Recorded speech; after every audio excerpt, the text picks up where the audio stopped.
This episode explores the historical knowledge presented in the Torah, comparing it with ancient civilizations' understanding at the time of the Torah's inception. The Torah's narratives, beginning with Adam, align with ancient records. For instance, the Babylonian list of 10 kings mirrors the Torah's 10 generations pre-flood. Notable is the 7th generation, Enoch, paralleling a Babylonian king favored by gods.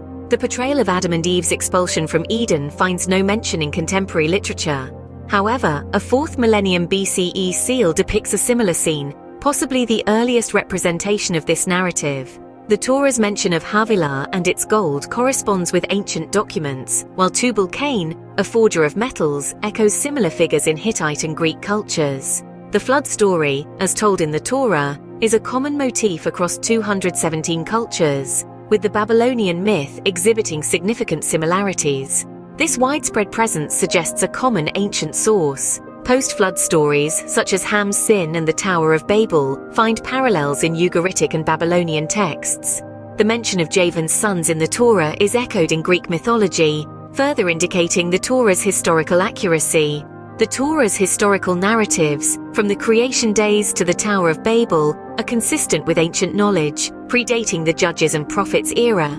This includes details of ancient civilizations, cultural practices, and significant events like the flood and the dispersion at Babel.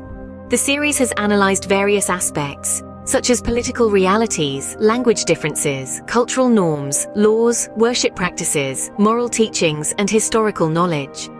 Each aspect consistently points to the Torah's composition in the Bronze Age, with no discernible influence from the Iron Age.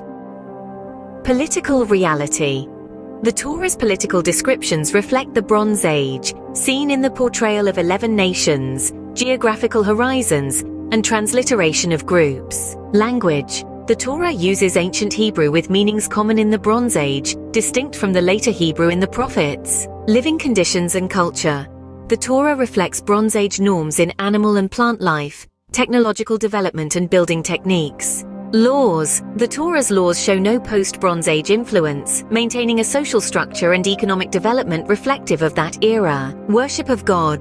The Torah's worship parameters, including sacrifices and the names of God, align with pre-Iron Age practices. Sin and reproof.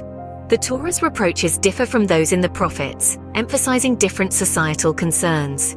History. The Torah's historical accounts correspond with documented Bronze Age knowledge, presenting stories unknown in later periods.